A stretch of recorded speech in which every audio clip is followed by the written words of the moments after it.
I don't usually talk about this because when you work maintaining trails in the Catskill Mountains, you quickly learn that whatever you can't explain somehow becomes your problem. That afternoon, I was marking a new stretch near a shallow creek, about 2 hours from the nearest parking lot.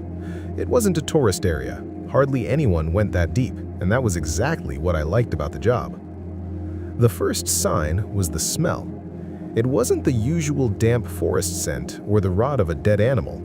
It was heavier, like wet clothes left sitting for days mixed with warm earth. I thought of a black bear. There are plenty out there. But I didn't find claw marks on trees or torn up ground or scraps of food. Then I saw the tracks, clear in the fresh mud by the water. They weren't rounded like a bear's. They were elongated, with a defined heel and 5 distinct toes, over a foot long. The impressions weren't evenly pressed either. The weight seemed concentrated toward the front, as if whatever made them leaned slightly forward while walking. I wasn't scared at first. I figured it was a prank, some hiker with fake feet. But the prints continued for nearly 100 meters, always in a straight line. No side tracks, no boot marks nearby, no sign of a walking stick. And the stride was long, longer than someone my height could manage comfortably. I saw it when I finally looked up from the ground. It stood among the trees, maybe 30 or 40 meters away, not fully exposed. The trunk of a birch covered part of its torso, but the head and one shoulder were visible. It was tall, easily over 2 meters, broad, not fat, but solid, like something used to carrying weight. The hair was dark, deep brown with lighter patches across the chest. It wasn't uniform. Parts looked matted and dirty. The face wasn't like a gorilla's. The features were flatter, a low forehead, a wide, straight nose. The eyes were set deep and seemed to track every movement I made. It didn't bare its teeth or act aggressive. It simply didn't move. I felt that tight pressure in my chest that tells you something isn't right. I forced myself to stay calm. I didn't run. I stepped back, slowly, keeping it in sight. That's when it tilted its head slightly to one side, almost as if assessing me. That small gesture unsettled me more than anything. It didn't feel like an animal reacting on instinct. It felt deliberate. When I took my third step back, it turned its torso with surprising fluidity for something that size and moved into the trees without the crashing noise you'd expect. A few branches cracked. That was it. Later, I approached the spot where it had stood. There was a mark in the birch bark at the height of my face, as if a hand had rested there. The impression was wide, with long, thick fingers.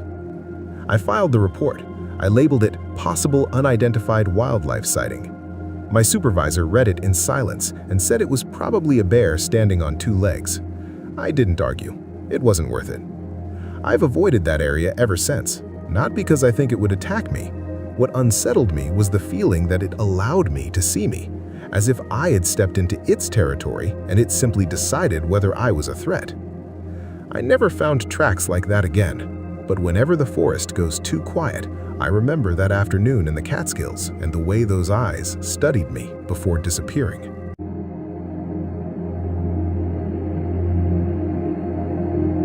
It wasn't a calm sighting, or something I could file away as possible misidentification. What happened that night was recorded as an accident caused by a fall on uneven terrain, but that's just the official version. I was camping with a colleague from the Forest Survey team in an elevated area of the Catskill Mountains. We had finished installing markers and decided to stay because hiking back in the dark was worse. It wasn't a formal campsite, just a flat clearing overlooking the valley, surrounded by dense trees. Near midnight, I heard footsteps, not random cracks or falling branches, heavy, rhythmic steps circling the camp. My colleague heard them too. He lifted his head from inside the tent and whispered it was probably a bear. Then something hit the side of the tent. It wasn't a swipe, it was a blunt shove, like someone had kicked it hard. The frame bent inward and nearly collapsed on us. I grabbed the flashlight and stepped outside. I saw it less than 15 meters away, partially lit by the low fire. It wasn't as massive as exaggerated stories suggest, but big enough that my brain lagged trying to process it. Tall, over 2 meters, Broad shoulders, long arms hanging almost to the knees. The hair was dark, with longer strands along the forearms. Under the light, patches of grayish skin showed on the face. It made a low sound, not a roar, more like a deep vibration from its chest. It took 2 quick steps toward me. It didn't move clumsily. It had balance, leaning slightly forward. That's when I understood it wasn't investigating, it was pushing us out. I grabbed a burning branch from the fire and raised it. My colleague came out the other side shouting. The creature snapped its head toward him with a speed that froze my blood, and it charged. It was a direct rush. My colleague tried to back away, tripped over a root, and fell downhill. I ran after him, more from instinct than courage. I could hear the heavy breathing behind us, very close. The ground was uneven, slick with wet leaves. We went down a steep slope and nearly rolled. At one point, I looked back and saw it less than 5 meters away. Its strides were long, arms swinging with force. The eyes caught the beam of my flashlight, not like a deer's reflection, but with a duller, heavier shine. My colleague managed to get up and crossed a narrow creek. I did the same, slipping and soaking my legs to the knees. The creature stopped at the bank. It didn't hesitate out of fear of water. It seemed to calculate. It stomped the ground once, kicking up mud, and released another deep chest vibration. I thought it would cross and finish what it started, but it didn't. It stepped back once, then again, never taking its eyes off us. It stood still for several long, tense seconds, as if making sure we understood the message. Then it turned and climbed the slope with an agility that didn't match its size. In less than half a minute, it was gone. We returned to the campsite at dawn. The tent was torn along one side, not by fine claw marks, but by a force that ripped the fabric in a single pull. Clear, deep footprints surrounded the fire pit. The official report mentions an aggressive bear attracted by food. No food remains were found outside the sealed containers, but that detail didn't make it into the paperwork. We left the Catskills that same day. My colleague requested a transfer.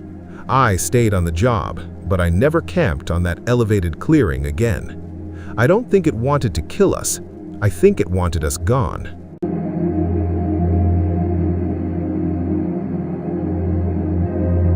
I decided to spend a week isolated in the Catskill Mountains with my old motorhome, a '92 Winnebago that can still handle gravel roads if you don't push it too hard.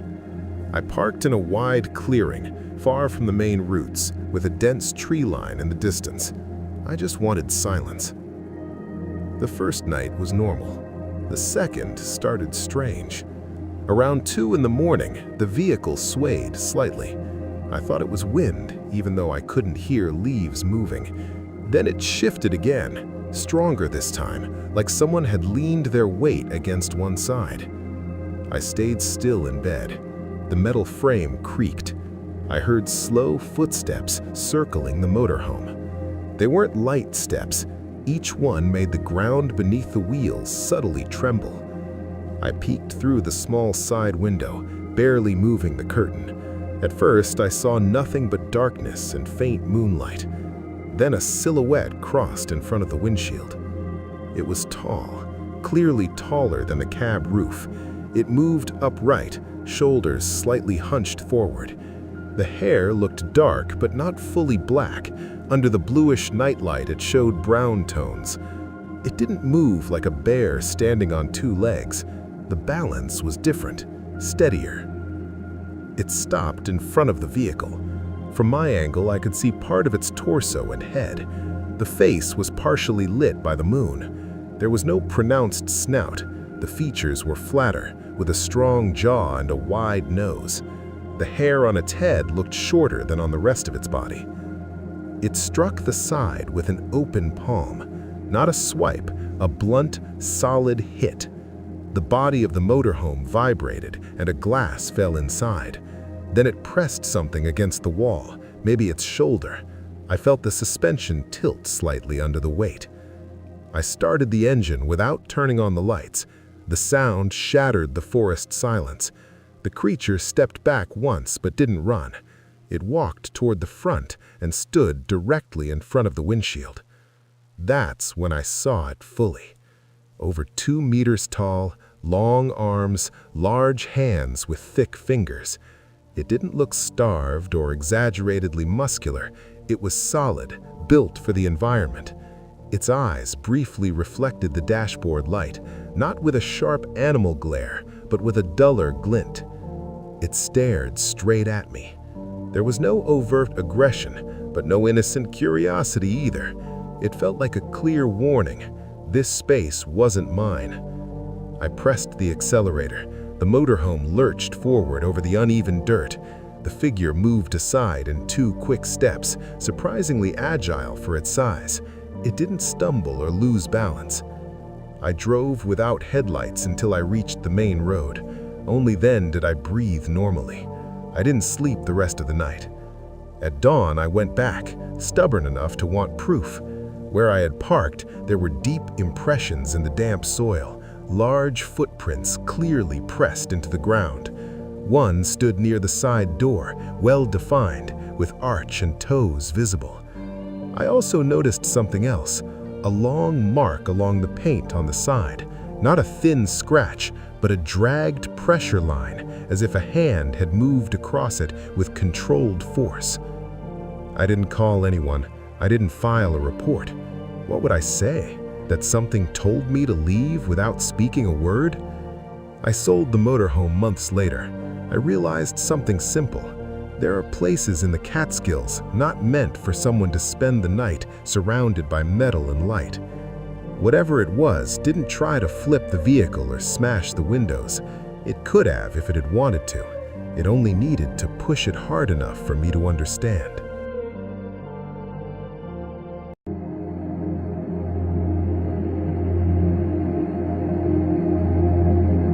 The night was calm, and I wasn't expecting anything out of the ordinary. I had finished setting up the camp and stayed seated near the fire for a while, listening to the usual sounds of the forest: insects, leaves moving in the distance, the occasional isolated noise that didn't draw attention. It wasn't my first time camping alone, and the place felt familiar. After a while, I started to notice something strange. It wasn't a specific sound, but the lack of change. The forest kept sounding the same, without getting closer or farther away, as if everything were contained in a single point. I figured it was fatigue, so I grabbed the flashlight and walked a few meters beyond the reach of the fire just to make sure everything was fine.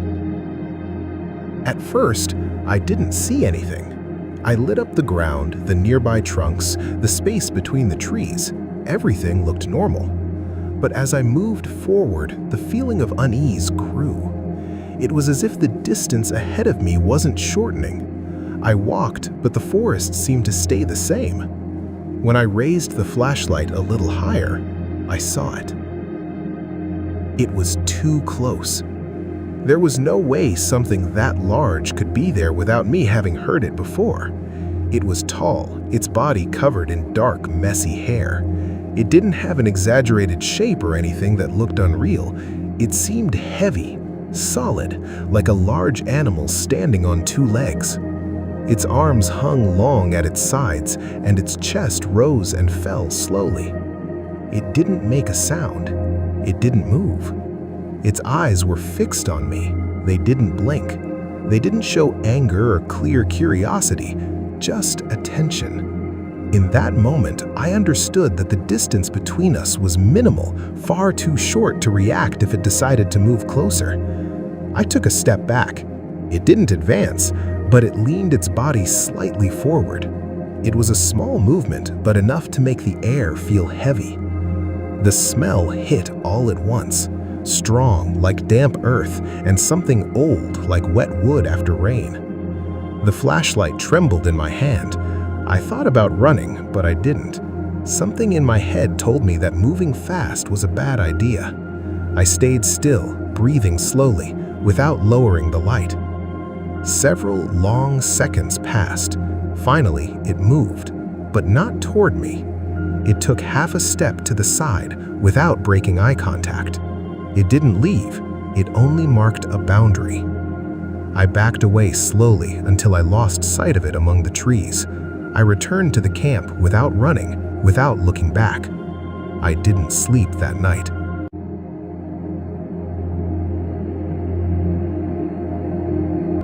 The camp was set up in an area we already knew, a small clearing surrounded by tall pines and uneven ground. The fire crackled low, just enough to give warmth and a bit of light without drawing too much attention. There was no strong wind and no unusual noises. The sounds of the forest followed their usual rhythm: insects, leaves moving slowly, an occasional distant creak. That's why, at first, no one said anything. As the hours passed, the feeling came on gradually. It wasn't fear, not completely. It was more an unease that was hard to explain, as if the space around the camp had grown smaller. Every so often, from the edge of the clearing, there was a dry crack high up, too heavy to be a small branch, but too controlled to feel natural. Always from the same section, never closer, never farther. The fire began to die down, and no one got up to feed it, not because it wasn't needed, but because no one wanted to be the first to step away from the center of the camp. Conversations faded on their own, without any agreement. When someone coughed or shifted a backpack, the sound seemed to travel farther than it should have, as if the forest absorbed it and sent it back distorted. From outside, the silence was not complete. At one point, I looked up. Between the trunks, beyond where the light reached, there was an area where the darkness seemed thicker. No shape could be made out, but the feeling of being watched became impossible to ignore.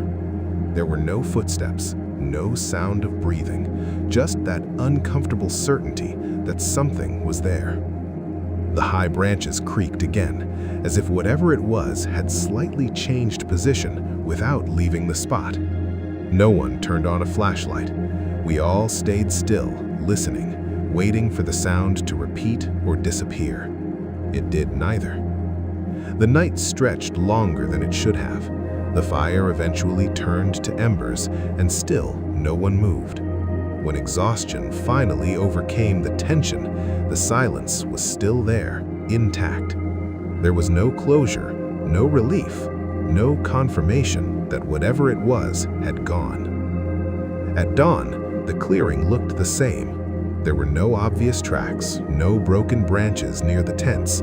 Everything was in order, except for a strip of compacted ground at the edge of the camp, as if for hours someone had stood there, watching, with no need to come any closer.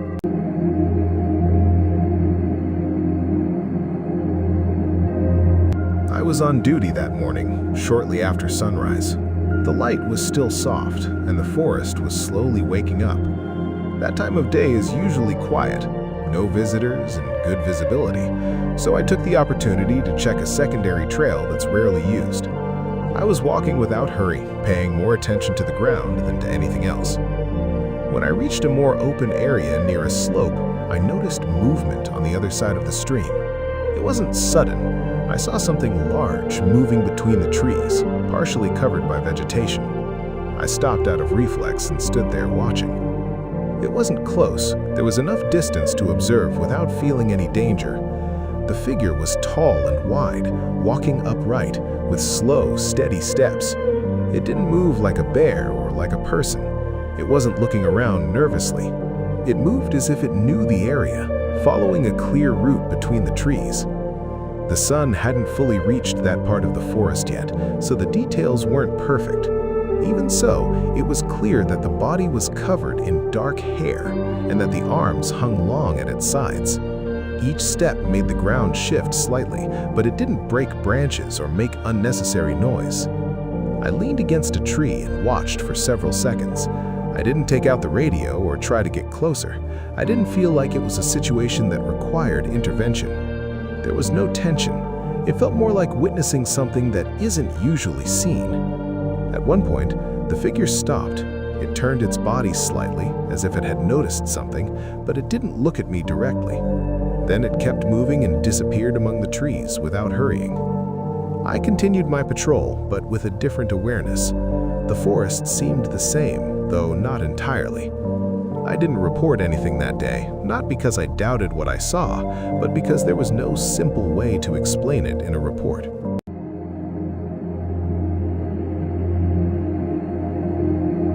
I was on duty alone that night.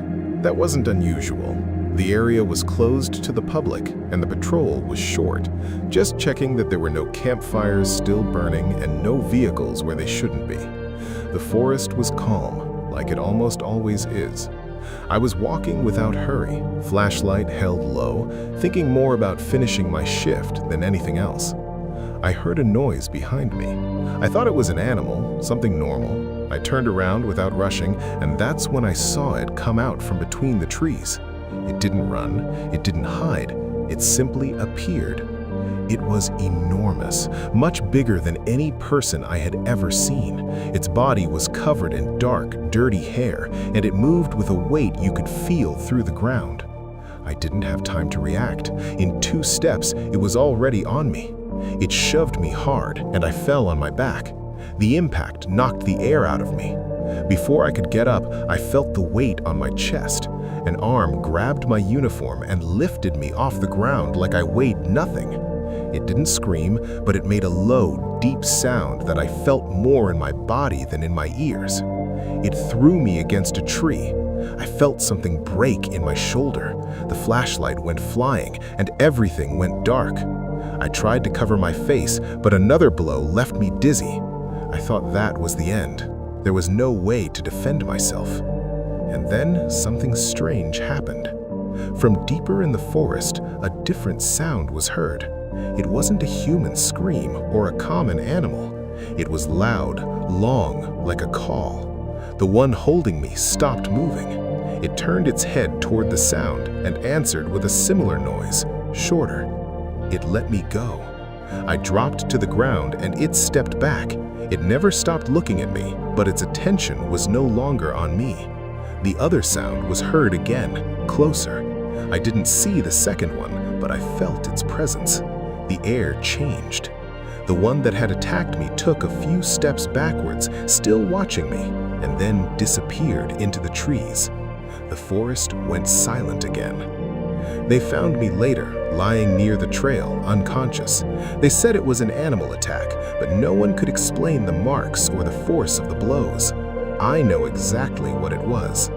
I'm still alive because someone else called it, and because, for some reason, it chose to obey.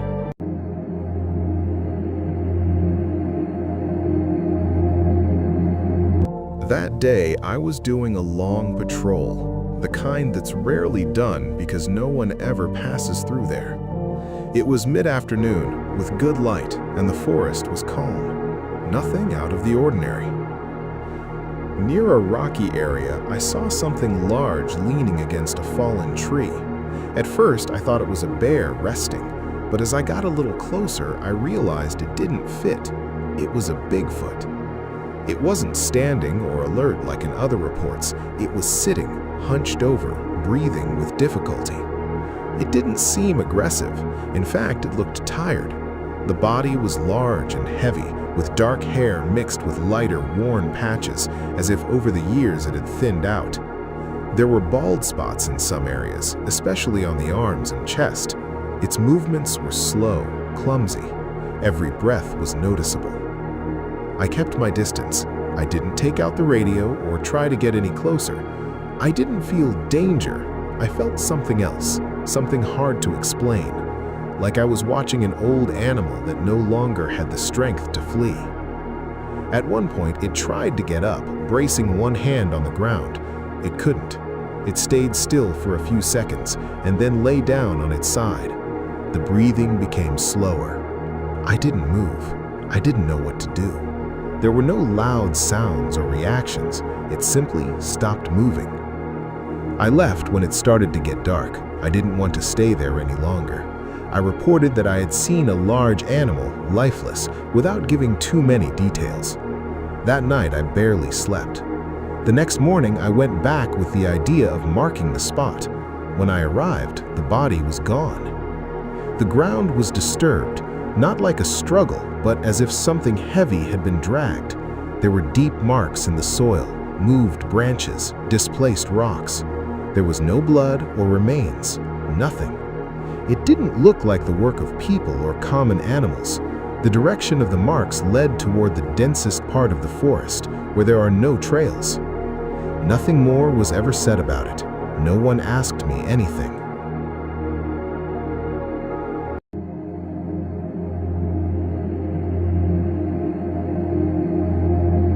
I was there because I needed to disappear for a while.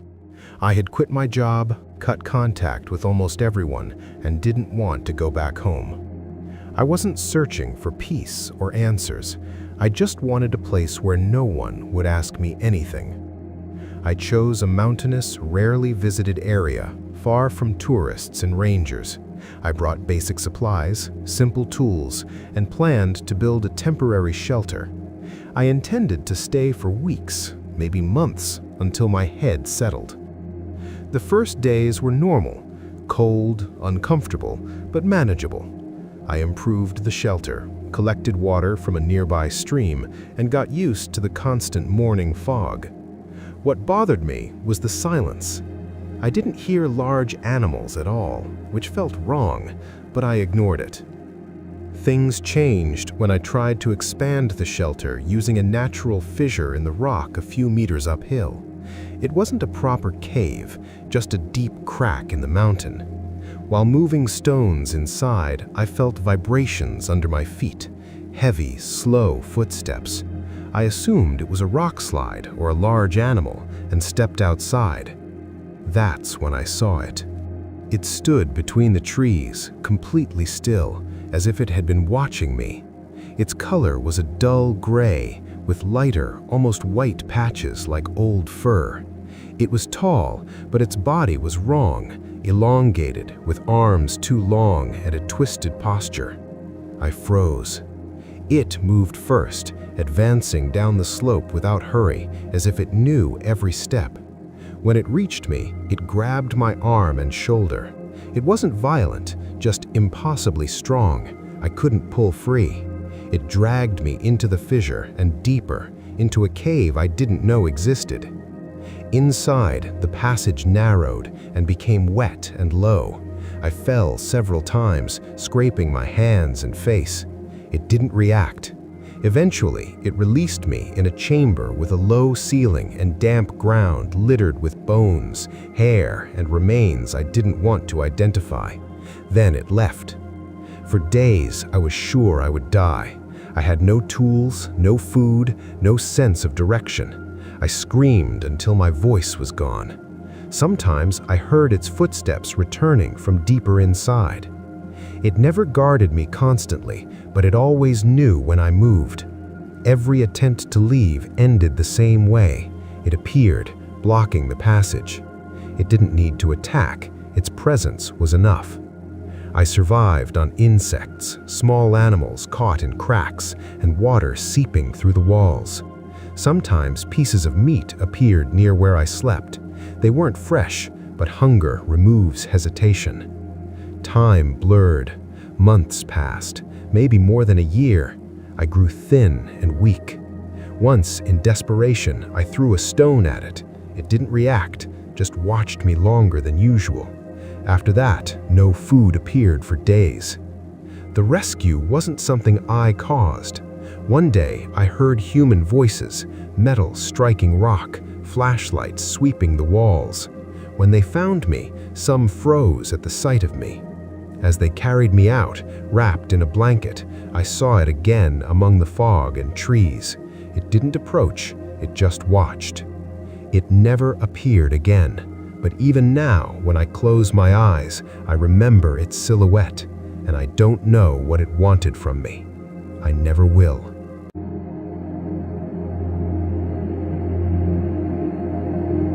When the camper disappeared, I was one of the first to search the area. I knew that section of the park well. It was a difficult zone. Caves, natural fissures, wet slopes, and poor signal. A place where someone could vanish without leaving a clear trace. The report came in late, too late. The family had waited several days before notifying authorities. When we arrived, the first thing we found was his vehicle, properly parked with no signs of urgency. The tent was never found, neither was the main backpack.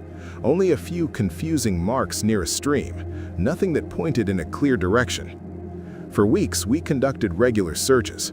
Grid walks, drones, dogs, nothing.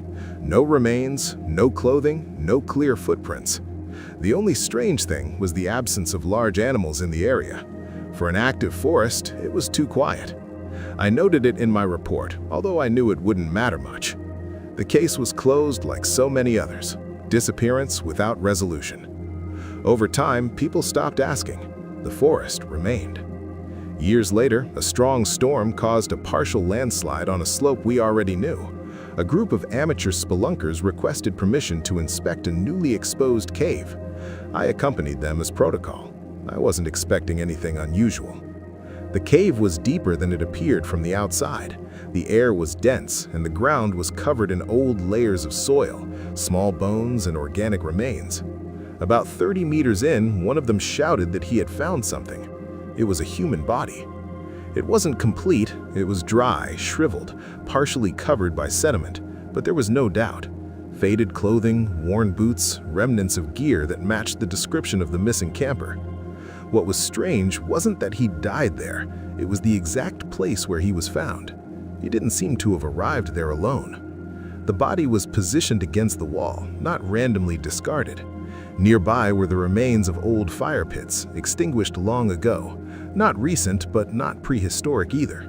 There were signs that someone or something had spent time there after his death. While we waited for the forensic team, another ranger and I continued exploring the cave. Deeper inside, we found marks on the walls. They weren't graffiti or scratches from known animals. They were contact marks, repeated in the same spots, as if something had leaned there many times. We also found food remains, large bones, broken in a way that didn't match common bite patterns. Some were close to the human body, others were not. That night, I couldn't sleep. In the days that followed, analysis confirmed the camper had been dead for several years. There were no clear signs of direct violence, nor signs that he had died immediately upon arriving. Everything suggested he had lived there for a time. How long couldn't be determined. What no one wanted to write in the report was the constant feeling that the cave wasn't empty when we found it. During the recovery of the body, several team members mentioned the same things: distant noises, footsteps that didn't match ours, a strange pressure in the air. Nothing concrete, nothing reportable, but enough to make everyone uneasy. I returned alone one last time, weeks later, to close off the area. The cave was the same, silent, but the place where the body had been no longer felt empty. There were new disturbances in the soil, no clear footprints, just displaced earth, as if something had been there after we left. I didn't go in again. The final report cited hypothermia, disorientation, and bad luck. The park reopened the area with restrictions. People kept hiking, camping, getting lost for hours, and returning without issue. But since then, when we receive reports from campers who say they feel watched in that section, no one laughs. I don't believe that person was alone in there.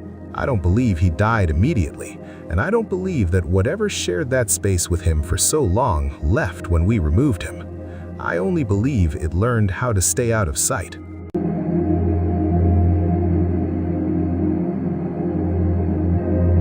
I never planned to stay in the forest that long. The original idea was to hike for 5 days, take photos, sleep in a tent, and go back to work. I'd done things like that before. I wasn't an expert or anything, but I knew how to move around, start a fire, ration food. Nothing unusual. Everything went to hell on the 3rd day. I found an area with low caves near a stream. I went into one to shelter from the rain. It wasn't deep, just a long hollow that fit one person comfortably. I left my backpack outside while I arranged things inside. When I came back out, the backpack was gone. I thought maybe an animal had dragged it off. I walked a few meters looking for it, and that's when I saw it. It wasn't like in the stories. It didn't scream or run. It was standing there, holding my backpack like it weighed nothing. Tall, covered in dirty hair, not pure black, more like light brown with matted patches. It looked at me for a second and then turned around, walked into the forest. I froze. I didn't run, I didn't yell. I had no idea what to do. That night, I slept in the cave with no food, no flashlight, nothing. I thought at dawn I'd just walk downhill until I found people. That never happened. For the first few months, I lived nearby. The cave wasn't exactly where it was keeping me, but it was where it allowed me to stay. Every time I went too far, I'd hear heavy footsteps behind me. If I kept going, it would appear. It never touched me, but it would stand in front of me and block the way. I learned the boundary quickly. I ate whatever I could. Roots, berries I recognized, small fish from the stream. Sometimes I found half-eaten animal remains near the cave entrance. I don't know if it left them there or if they were just there. It never handed me anything directly, but they showed up when I was weak. Bigfoot had routines. That's what affected me the most. It always left at dawn and came back before dark. Sometimes it had mud on its legs, sometimes leaves stuck to its back. It would sit nearby, never too close, and stay completely still. It could sit there for hours without moving. I did my things, cleaned fish, fixed a kind of bed with branches, tried to keep a fire going with stones. I tried to escape more times than I can count. At first, I ran blindly. Later, I got smarter. I waited for heavy rain to cover sounds. I walked at night. Once, I managed to go almost a full day. I thought I'd lost it. I sat down to rest, and there it was, standing between two trees, breathing hard. It didn't do anything. It just waited for me to get up and go back. The first year passed like that. I lost track of days. I grew a beard, lost a lot of weight. I got used to the cold, to talking to myself, to talking to it, even though it never answered. It didn't seem angry with me, not friendly either. It was more like possessive, like I was part of the place. The second year, I stopped trying to escape all the time. I focused on surviving better. I made simple traps, improved the fire, moved more comfortably around the area. It watched me. Sometimes it got closer. I could hear its breathing, its strong smell like dampness and old animal. The third year, it started bringing strange things. A hollow log full of insects, a large fish still alive left nearby. Once, it left something shiny, like old metal, rusted. I never understood where it got it. I don't know why it let me go. One day, it just didn't come back. I waited 2 days, 3. I walked beyond what had been allowed, and nothing happened.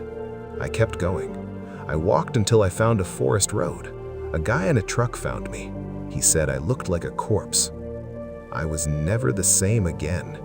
I don't talk about this with anyone. I only write it here because I know no one will fully believe me, but I know what I lived. I wasn't attacked. I wasn't hunted. I was kept. And sometimes, when I sleep badly, I dream that I wake up in the cave and that it still hasn't let me go.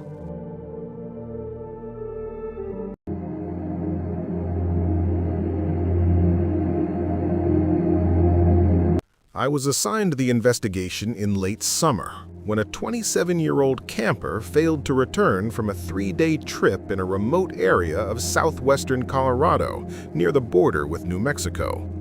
The area is part of the vast San Juan National Forest, rough terrain, dense woods and ravines where radio signals vanish without warning. My job was to coordinate the search and document every finding with precision, no speculation. The missing man's campsite was intact, tent set up, backpack leaning against a log, food untouched inside a sealed container. There were no signs of a struggle or dragging.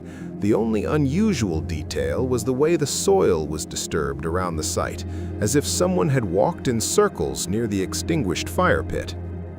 The first tracks we found didn't match the camper's boots. They were large, human in shape, but far too wide, with defined toes and a depth that suggested considerable weight. They weren't hours old, but they weren't aged either.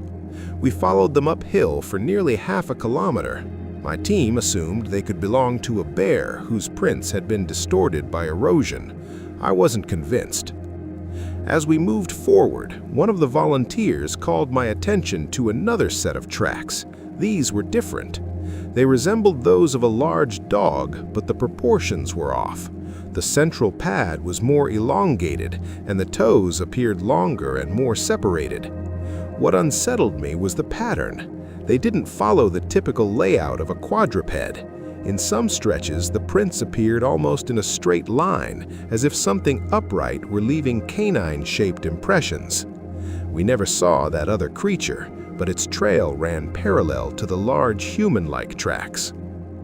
On the afternoon of the second day, while checking a clearing about 2 kilometers from the campsite, I saw it.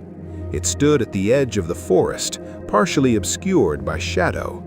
Over 2 meters tall, heavy build, very broad shoulders, arms that seemed disproportionately long. The fur was dark, with lighter areas along the forearms.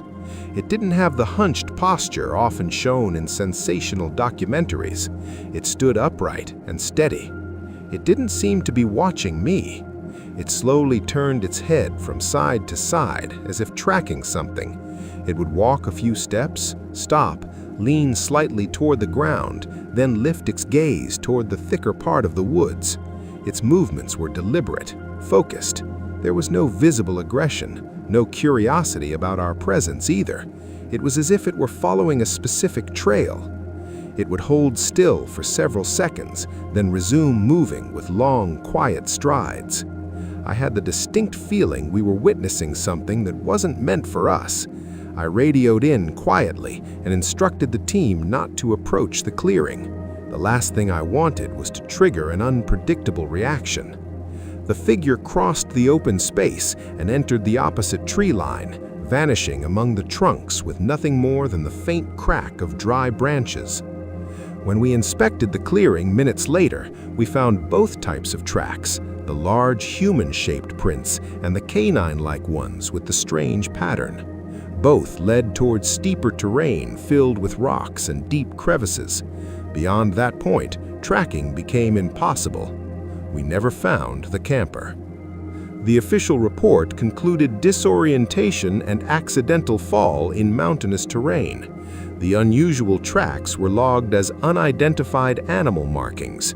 I did not describe in detail what I saw, only noted large bipedal figure observed at distance. In this line of work, you learn to choose your words carefully. What unsettles me most isn't the creature I saw, but the impression that it was searching for someone, as if the missing man hadn't been the only one moving through those woods. Since then, every time I review a case in that area, I can't shake the thought that more things share that forest than we're willing to admit, and that some of them are following trails in the dark.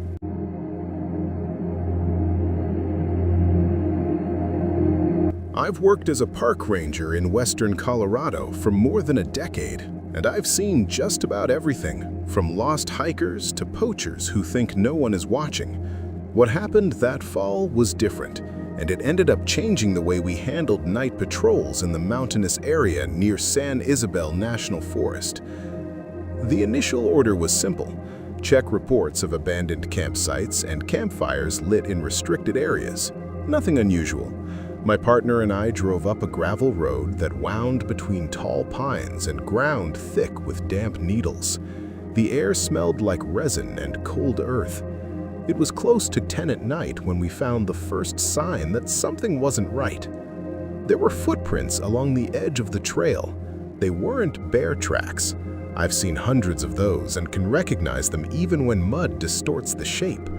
These were longer, with a defined arch and 5 clearly marked toes.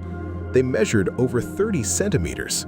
My first thought was a prank, but there were no boot prints nearby, no sign of a vehicle, just those deep impressions leading into the forest. We followed the trail with powerful flashlights. I'm not someone who believes in stories, but the feeling was uncomfortable, like the woods were paying attention to every step we took. About 100 meters from the trail, we heard a sharp knock against a tree trunk. It wasn't the wind. My partner muttered that it could be an elk hitting antlers against bark, though it wasn't the season for that. Then we saw it. About 40 meters away, between two thick trunks, a tall silhouette was watching us. I estimated it stood well over 6 feet, maybe closer to 7. Broad shoulders, a body covered in brown fur, not a flat tone, but streaked with lighter patches across the chest. Its face wasn't the cartoonish ape you see on television. It had more human proportions, a defined jaw and a wide nose. Its eyes caught the beam of my flashlight for a second. It simply did not move. There was no obvious aggression, but no fear either. It stood upright, head slightly tilted, as if assessing us. I felt that pressure in my chest that tells you you're facing something that doesn't fit into what you thought was possible. My partner whispered that we should back away slowly. When I lowered the flashlight for a moment to speak into the radio, we heard a heavy crack. I lifted the light again, and it was no longer in the same spot. It had shifted to the left without us noticing, using the trees as cover.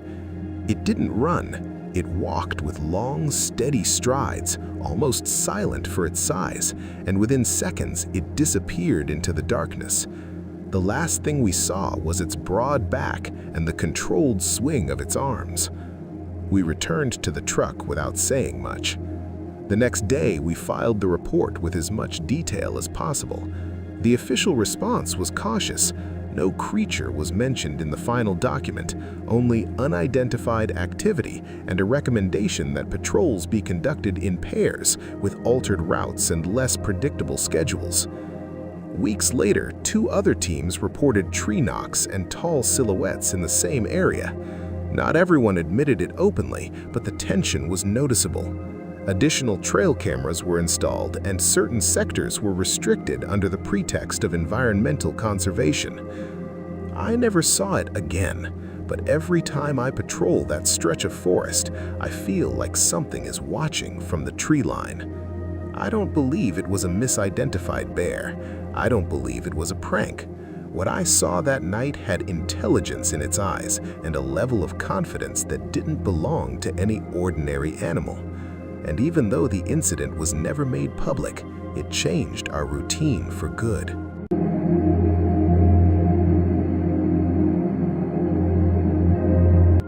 The report came in like so many others. Injured hunter, possible large animal attack in a mountainous area north of Durango within San Juan National Forest. I was on duty that morning and the first to respond. I figured it was a startled bear or maybe an elk during rutting season, nothing I hadn't dealt with before. The man was sitting on the tailgate of his truck when I arrived. His arm was wrapped in a makeshift bandage and his shirt was torn from shoulder to chest. He didn't seem in shock, just disoriented. He kept repeating the same thing. It wasn't a bear. His rifle leaned against the door, one round already fired. He told me he had been tracking a deer for over an hour. At some point, he realized something else was tracking him, heavy footsteps to his right, moving parallel to his path. He assumed it was another hunter trying to push the animal off course. He moved deeper into the woods to gain the advantage, and that's when he saw it crossing between the trees about 30 meters away. He said it was too large to be human and too upright to be a bear. I wrote everything down without interrupting. We hiked together to the site of the incident. As we moved in, I found deep impressions in the fresh mud, human in shape but enormous. The stride was long, over a meter between prints. There were no claw marks like you'd expect from a bear moving at speed. I also noticed young trees bent at a height above my head. In the clearing where the attack happened, the signs of struggle were obvious.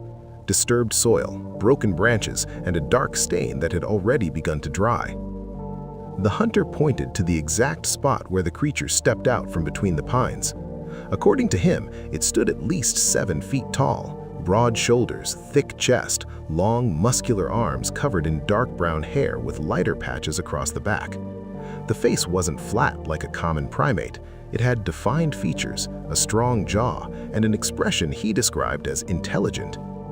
He said that when he raised his rifle, the creature advanced with unexpected speed. It didn't drop to all fours. It stayed upright, moving with long, direct strides. It struck him with its forearm, throwing him to the ground. The tear across his chest wasn't deep, more of a surface rip, almost like a warning. He managed to fire into the air as the figure leaned over him. It simply did not move for a second, stared down at him, then stepped back. That pause gave him the chance to drag himself toward a slope and roll several meters downhill, out of the clearing. By the time he managed to stand, the creature was no longer in front of him. He only heard heavy footsteps retreating through the trees.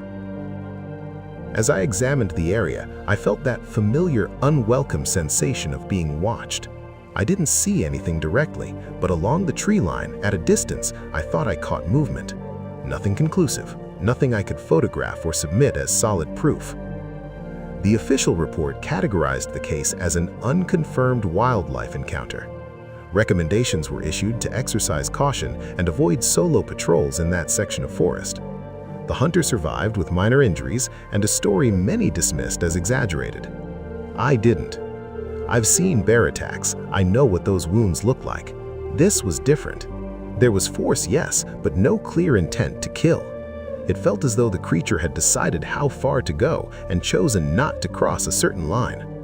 Since then, whenever I respond to calls in that area, I don't just look for known animal tracks. I study the tree line more carefully, aware that sometimes the one who goes out to hunt isn't the only one following a trail.